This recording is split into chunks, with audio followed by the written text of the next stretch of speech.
اللهم بارك على محمد وعلى آل محمد كما باركت على إبراهيم وعلى آل إبراهيم إنك حميد مجيد. باب من أجاب الفتيا. اللهم صل. باب کا پہلے باب کے ساتھ مناسبت ظاہر ہے کہ پہلے باب میں بھی فتویٰ کا ذکر تھا، اس باب میں بھی فتویٰ کا ذکر ہے۔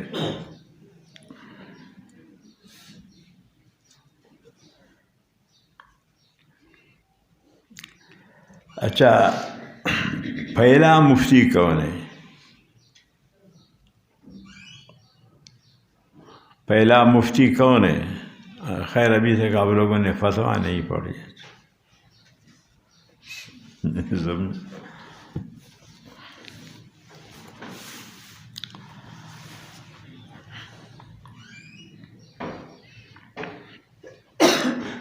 تو پہلے باب میں بھی فتویٰ کا ذکر تھا، اس باب میں بھی فتویٰ کا ہے، تو باب کا باب کے ساتھ مناسبت واضح ہے، ظاہر ہے۔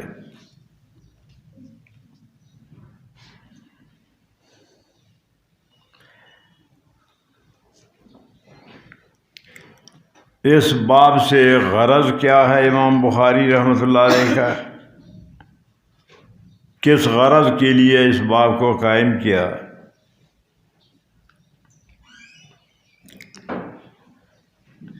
اس باب کے قائم کرنے کے دو غرض ہیں۔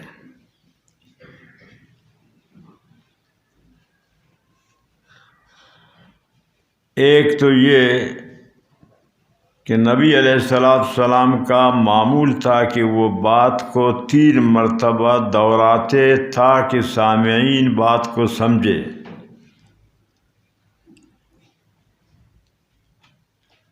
اور اشارہ بالید، اشارہ بالراس اس معمول عادت کے خلاف ہے،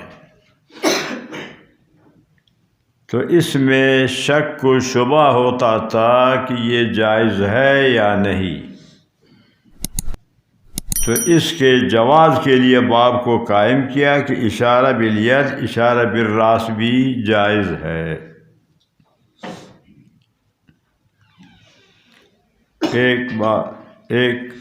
ایک تو غرض یہ۔ دوسری غرض قضاء اور فتویٰ کے درمیان فرق بیان کر رہا ہے کہ اشارہ ید راس سے فتویٰ دینا جائز ہے کہ ید کے راس کے اشارہ سے مستفتی کو سمجھائے، لیکن قضاء اشارہ ید اور اشارہ راس سے جائز نہیں، کہ فتویٰ جائز ہے اور قضاء جائز نہیں۔ اس غرض، دوسری غرض یہ ہے، اس غرض کے لیے اس باب کو قائم کیا۔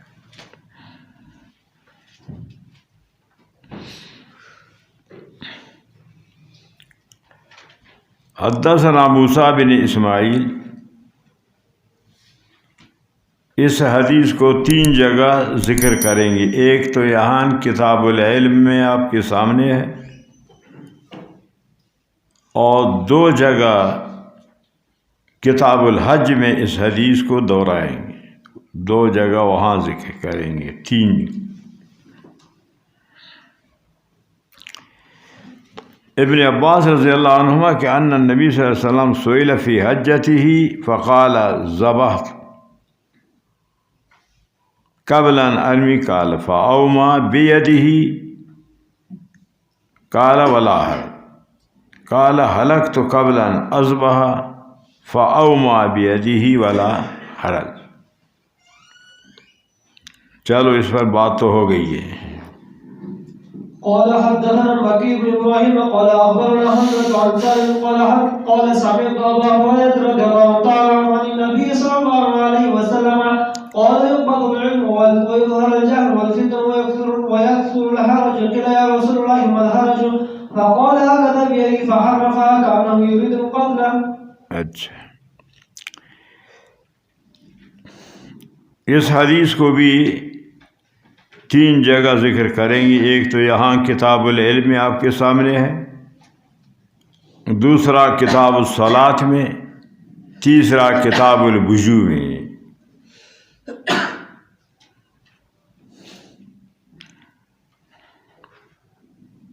ابو ہریرہ رضی اللہ تعالیٰ عنہ فرماتے ہیں یقبض العلم ویظہر الجہل، علم اٹھ جائے گا، یظہر الجہل، جہالت آئے گی. علم کے اٹھنا یہ تو مستلزم ہے جہالت کو. وضاحت کے لیے دوبارہ پھر جہل کو ذکر کیا.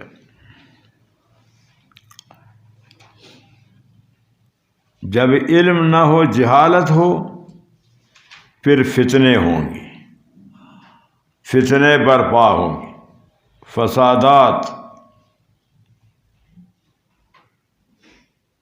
ویکثر الحرج،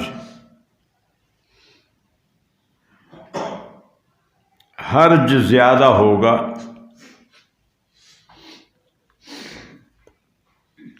حبشی لغت میں حرج کا معنی ہے قتل کرنے کا.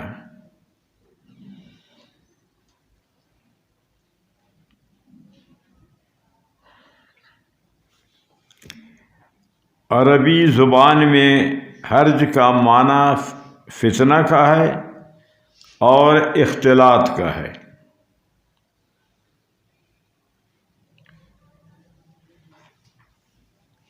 مجازی معنی ہے قتل. حرج کا عربی میں مجازی معنی قتل ہے، حقیقی معنی فتنہ اور اختلاط.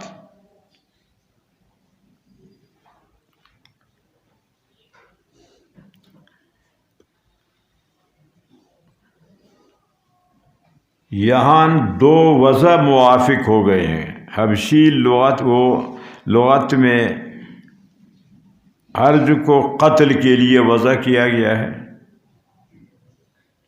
اور عربی میں بھی حرج کو وضع کیا گیا ہے. حقیقی معنی فتنہ و قتل، مجازی معنی قتل. فتنہ و اختلاط، مجازی معنی قتل. حبشی میں بھی قتل، عربی میں بھی قتل. یہاں وضع موافق ہے.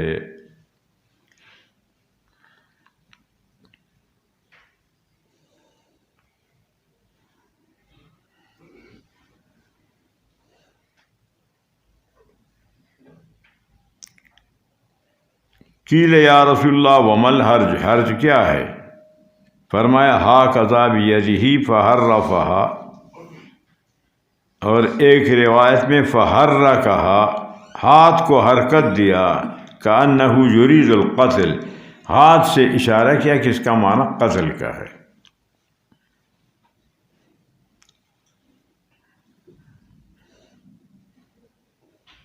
چلو آگے.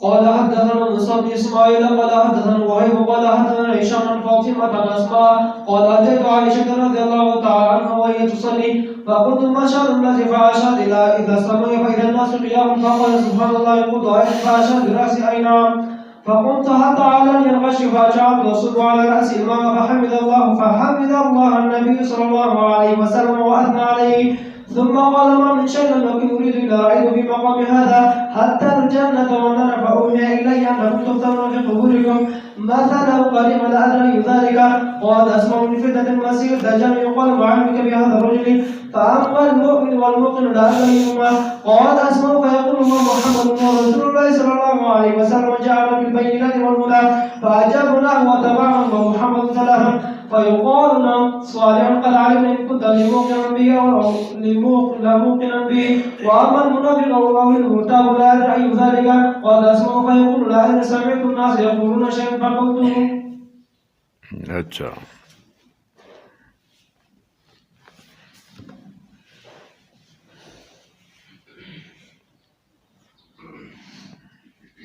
حدثنا موسیٰ بن اسماعیل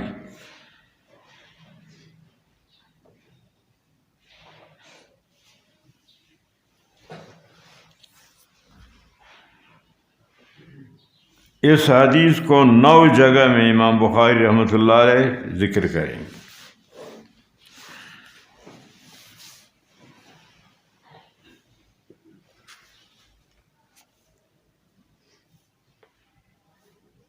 اسماء قالت اتیت عائشہ تھا، اسماء بنت ابی بکر رضی اللہ، حضرت عائشہ صدیقہ کا حضرت اسماء بڑی بہن ہے، عبداللہ بن زبیر رضی اللہ تعالیٰ عنہ کی ماں ہے۔ عائشہ صدیقہ کے پاس میں آیا، حضرت اسماء فرماتی ہے وہی تصلی، آپ نماز پڑھ رہی تھی، فقلت ما شان الناس، کیا وجہ ہے کہ لوگ نماز پڑھ رہے ہیں؟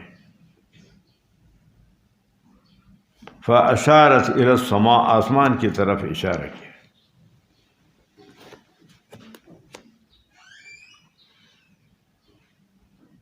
فاذا الناس قیام، لوگ کھڑے تھے نماز پڑھ رہے تھے، فقالت سبحان اللہ، حضرت عائشہ نے فرمایا سبحان اللہ، قلت آیت، یہ کوئی اللہ کی طرف سے قدرت کی نشانی ہے؟ فاشارت براسها، اے نعم، سر سے اشارہ کیا کہ ہاں۔ فقمت للصلاۃ، حضرت اسماء فرماتی ہے کہ میں بھی نماز پڑھنا شروع کیا، حتی علانی الغش، کہ مجھ پر بے ہوشی طاری ہو گئی۔ یہ بے ہوشی طول قیام کی وجہ سے یا ہر روز حرارت و گرمی کی وجہ سے آپ پر غش طاری ہو گئی۔ غش کا اثر ہوتا ہے دل پر، دل کمزور ہو جاتا ہے۔ جنون اور اغما کا اثر وہ دماغ پر ہوتا ہے، جنون و اغما کا اثر دماغ پر اور غش کا دل پر، یہ فرق ہے غش اور جنون اغما میں۔ فجعلت اصب علی راسی، حضرت اسماء فرماتی پھر میں سر پر پانی ڈالا۔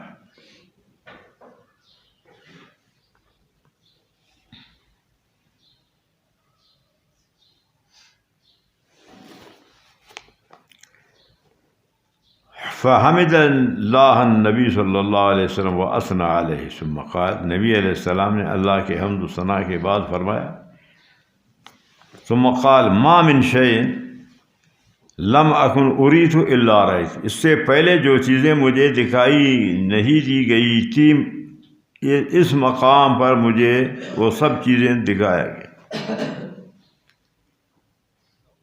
الا رأیتہ فی مقامی ھذا، اس جگہ وہ سب چیزیں مجھے دکھائے گئے، حتی الجنت والنار، جنت بھی مجھے دکھایا گیا، نار جہنم بھی، جنت و جہنم بھی دکھایا گیا۔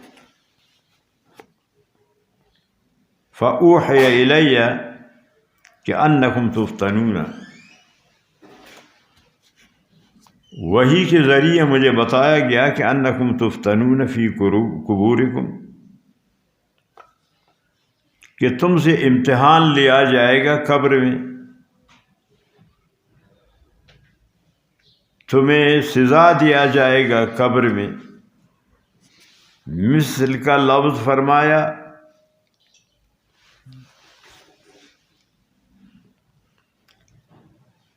یا قریب کا لفظ فرمایا،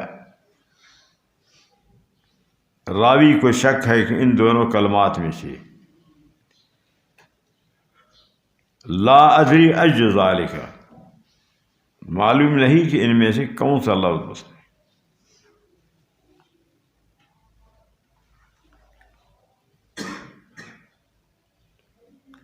من فتنة المسیح الدجال،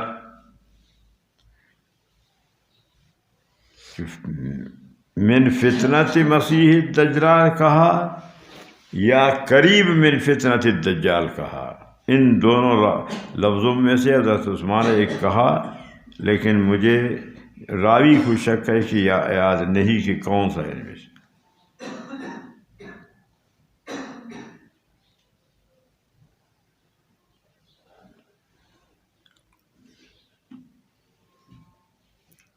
دجال کا معنی ہے فریب کا، دغل و دھوکہ کا.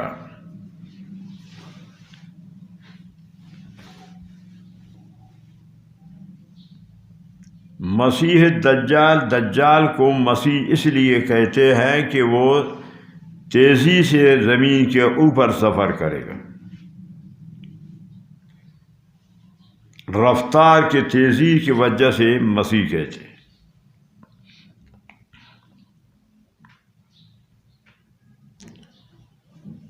ایک وجہ مسیح کہنے کا، اور دوسری وجہ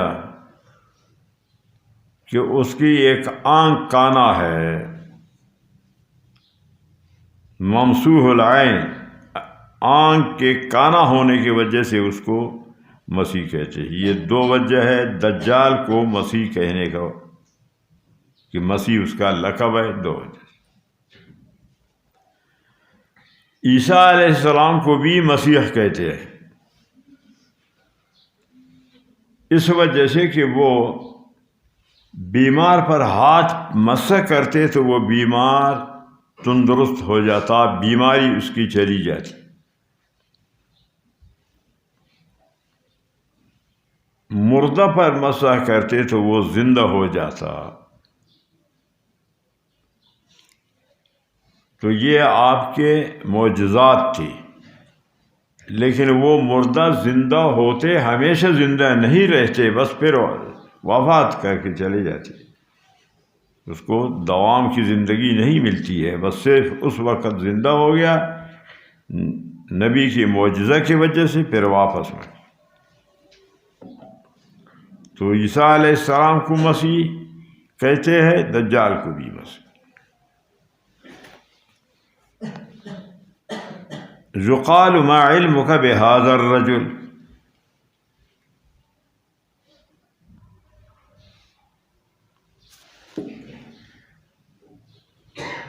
کہ مسجد سے قبر میں پوچھا جائے گا کہ ما علمک بہذا الرجل، اس رجل کے بارے میں کیا کہتا ہے، کیا عقیدہ ہے تیرا.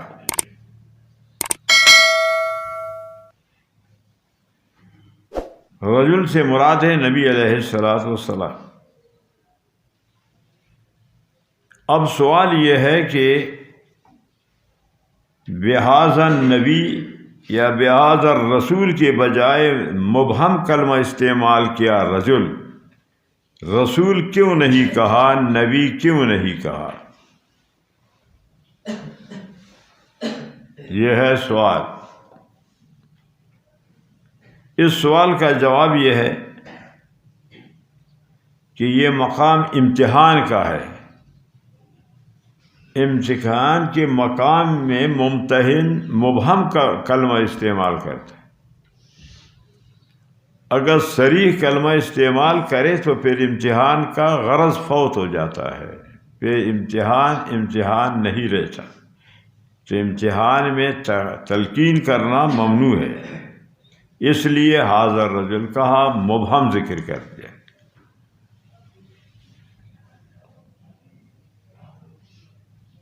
دوسرا سوال،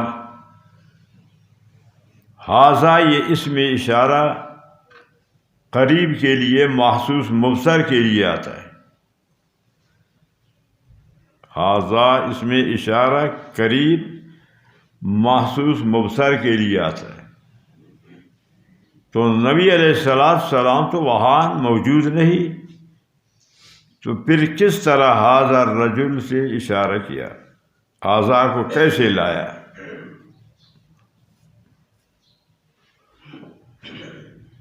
اس سوال کا ایک جواب یہ ہے کہ نبی علیہ السلام کے روضہ مبارک تک یہ سارے پردے اٹھائے جائیں گے، تو وہ نبی علیہ السلام روضہ سے نظر آئیں گے، وہ اس کے طرف فرشتہ اشارہ کرے گا کہ اس شخص شخصیت کے بارے میں کیا کہتے ہو، میت سے پوچھا جائے گا۔ تو جب کہ وہ پردے اٹھائے جائیں گے، نبی علیہ السلام نظر آئیں گے، تو ہاذا سے اشارہ کرنا صحیح ہو گیا کہ جو قریب کے لیے بھی آتا ہے، محسوس مبصر کے لیے۔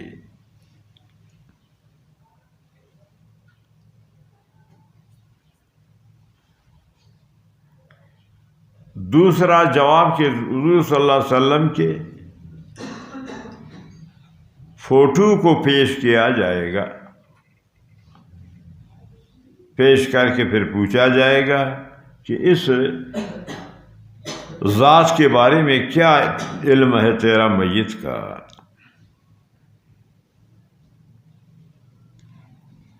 یہاں تو اختصار کے ساتھ صرف اتنا ذکر کیا، دوسری جگہ کہ مر رب کا، مر نبیوں کا،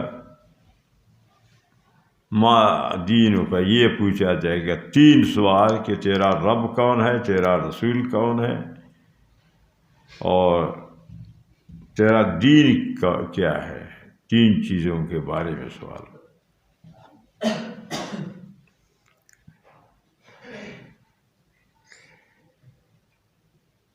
تاریخ نحو ایک کتاب ہے، تاریخ النحو ایک کتاب ہے، اس میں لکھا ہے کہ علامہ جامی عبدالرحمن جامی سے قبر میں پوچھا جائے گا کہ ملائکہ پوچھیں گے مر رب کا، تو آپ جواب میں فرماتے ہیں مر ربک۔ ملائکہ حیران ہو گئے۔ اللہ تعالیٰ سے ملائکہ نے درخواست کیا کہ یہ بندہ، ہم اس سے سوال کرتے ہیں، وہ ہمیں جواب کے بجائے ہم سے سوال کرتے ہیں۔ اللہ تعالیٰ نے فرمایا کہ وہ تم سے سوال نہیں کیا، تمہیں جواب دے دیا۔ تمہارا من یہ استفہامیہ ہے کہ مر رب کا۔ علامہ جامی نے جو جواب دیا وہ من موصولہ ہے، الذی ربک۔ سوال کیا کہ تیرا رب کون؟ فرمائے جو تیرا رب ہے میرا وہی رب ہے۔ سمجھا؟ چونکہ ملائکہ نحو پڑھے ہوئے نہیں تھے تو نہیں سمجھا جواب دے سکا۔ ماشاءاللہ آپ لوگوں سے اگر پوچھا جائے قبر میں تو آپ سارا قافیہ جو ان کو سنا دیں گے۔ سمجھا گیا نا بھائی؟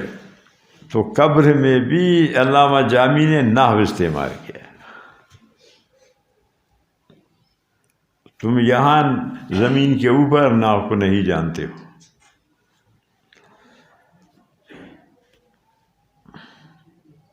تو فَأَمَّا الْمُؤْمِنُ، راوی کو شک ہے کہ مومن کہا یا موقن کہا، معنی دونوں کے کہ لا ادری کہ ایہما قالت اسماء، کہ حضرت اسماء ان دونوں میں سے کون سا لفظ استعمال کیا۔ فیقول هو محمد الرسول اللہ،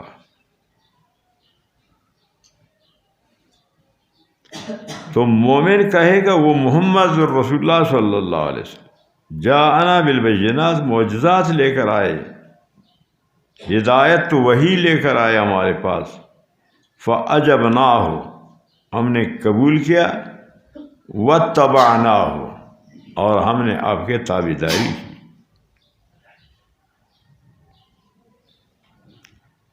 ہوا محمد ثلاثاً، 3 مرتبہ کہا۔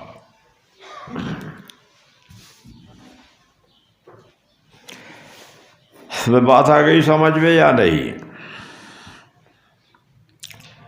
فیقال نم صالحا، منکر نکیر سوال جواب کے بعد کہیں گے سو جا صالحا، بے غم بے فکر، امن کے ساتھ، بلا خطرہ، قد علمنا، ہمیں یقین تھا کہ ان کنت من انکا کنت لموکن، آپ کو یقین تھا، ایمان تھا نبی پر، آپ اسی طرح جواب دیں گے۔ اچھا، وہ امل منافق، منافق کہا راوی کو شک ہے یا مرتاب کا لفظ؟ مرتاب کا معنی شک کرنے والا، منافق کا معنی نفاق کرنے والا، ظاہر باطن میں فرق۔ منافق وہی ہے کہ جو اس کا ظاہر اور ہے باطن اور ہے، تفصیل اس کا گزر چکا ہے۔ لا ادری اجذالک قالت اسما، فیقول، یہ کافر کیا کہے گا؟ لا ادری، میں نہیں جانتا۔ سمعت الناس یقولون شیئا فقلتہ، لوگ کہتے تھے یہ نبی ہے، میں بھی کہتا تھا، باقی آگے مجھے حقیقت کا کوئی علم نہیں کہ حقیقت کیا ہے۔ چلو بھائی، ہاں۔ باب تحرير النبي صلى الله عليه وسلم وعبد بن قيس على أن يحفظ الإيمان والعلم ويخبر من وراءهم. وقال مالك بن الحويرث قال لنا النبي صلى الله عليه وسلم ارجعوا إلى أهلكم فعلموهم. اچھا، باب تحريز النبی صلی اللہ علیہ وسلم، اس باب کا غرض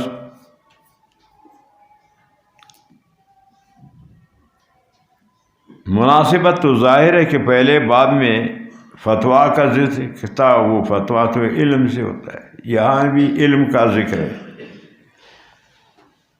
غرض اس باب کی کیا ہے؟ ایک قول تبلیغ کی اہمیت بیان کرنا ہے، ایک قول کی غرض امام بخاری رحمۃ اللہ علیہ کا اس سے تبلیغ کی اہمیت۔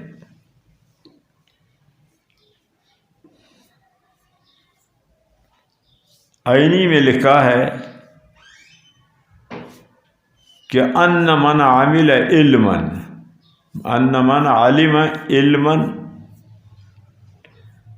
انہ یلزمہ تبلیغہ لمن لا یعلم، جو علم سیکھا ہے، جانتا ہے، وہ اس علم کو دوسروں تک پہنچائے کہ جن کو علم نہیں، جن تک یہ علم نہیں پہنچا ہے۔ من فروض الکفایہ، فرض کفایہ ہے، لظہور الاسلام و انتشارہ، کہ چونکہ اب اسلام پھیل چکا ہے دنیا میں تو فرض کفایہ ہے کہ تم یہ علم دوسروں تک پہنچاؤ کہ جن تک یہ علم نہیں پہنچا ہے،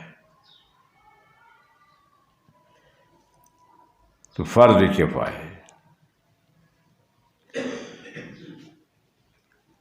وکان اول الاسلام، ابتدائی اسلام میں فرضاً معین، فرض عین تھا، ابتدائی اسلام میں تبلیغ علم فرض عین تھا۔ اب چونکہ تمام دنیا میں علم پہنچ چکا ہے، اب فرض کفایہ ہے کہ تم کچھ آدمی تبلیغ علم کریں گے تو دوسروں کا حق ادا ہو جائے گا۔ ایک غرض یہ ہے کہ علم کو پہنچاؤ، تمہارا بھی پڑھنے کا یہی مقصد ہے کہ یہ دوسروں تک پہنچائے۔ دوسرا غرض،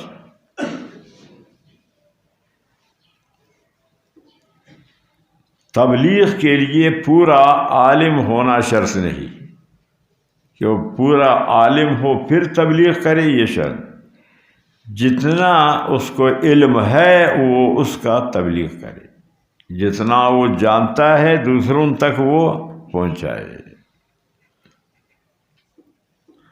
کہ یہ لوگوں کو کہ نبی علیہ السلام نے سکھایا، چار معمور، چار منہی، معمورات، چار منہیات، پورا تو یہ عالم نہیں تھے، اور فرمایا کہ جاؤ اپنے قوم کو وہاں سکھاؤ. بات سمجھ میں آ گئی نا؟ 2. نمبر 3، علم کی یاد کرنے کے طرح کے بارے میں تنبیہ کیا کہ تو علم کو یاد کرو.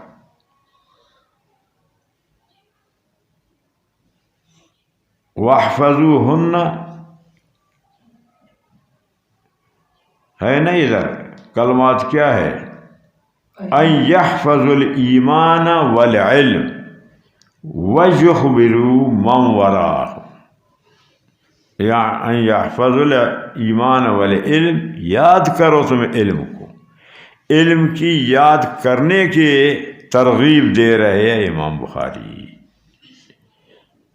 تو علم کو یاد کرنا چاہیے، سمجھا یا نہیں؟ جو پڑھتے ہو ذہن میں رکھنا چاہیے. یہ سب کے سب وہیں چھوڑ کر کے جاؤ تو فائدہ نہیں ہے.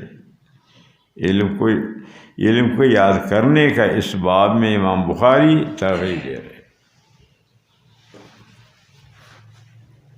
بات بھائی آ گئی، سمجھ بھی آ گئی. اہمیت تبلیغ اور علم کی یاد کرنے کا کی طرف اشارہ، تنبیہ. اور مکمل عالم ہونا ضروری نہیں تبلیغ کے لیے، جتنا علم ہے وہ پہنچاؤ. جیسے کہ قرآن کریم نہ قرآن نے حدیث میں ہے بلغوا انی ولو آیا، کہ میرے نبی کے طرف سے جو تم سنتے ہو اس کو پہنچاؤ، اگرچہ ایک آیت کا تمہیں علم ہو. یعنی اس ایک آیت سے مراد اگرچہ تمہیں تھوڑا سا علم ہے وہ بھی پہنچایا کر.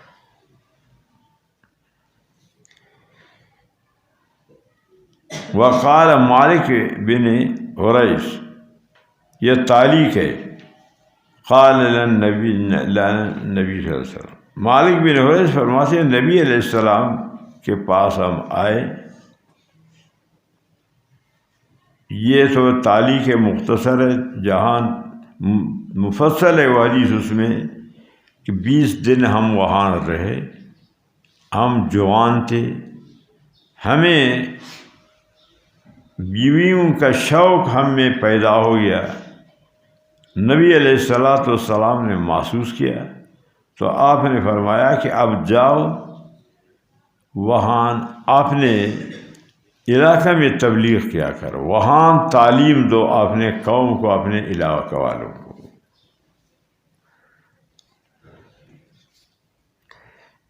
ارجعوا الی اہلیکم فعلموہم، علموہم. چلو. حدثنا محمد بن بشار قال حدثنا غندر قال حدثنا شعبة عن ابي جابر قال كنت اترجم بين ابن عباس وبين الناس فقال ان وفد عبد القيس اتوا النبي صلى الله عليه وسلم فقال من يقوم من الوفد ومن يقوم قالوا ربيعة قال مرحبا بالقلب بالوفد غير خزايا ولا الهدامة قال إنا نأتيك من شقة بعيدة وبيننا وبينك هذا الحي من كفار الكفار ولا نستطيع أن نأتيك إلا بشيء حريص فأمر بأمر نخبر به وراءنا ندخل به الجنة فأمر بأربع ونهاهم عن أربع أمرهم بالإيمان بالله وحده. قال هل تدرون ما الإيمان بالله وحده؟ قالوا الله ورسوله أعلم. قال شهادة أن لا إله إلا الله وأن محمدا رسول الله وإقام الصلاة وإيتاء الزكاة وصوم رمضان وطاعة خمس المغنم ونهاهم عن الدباء والحنتم والمزفة. قال شعبة ربما قال النقيل وربما قال المقير. قال احفظوه وأخبروا من وراءكم. صفحہ 13 پر باب ادا الخمس میں یہ حدیث گزر گئی.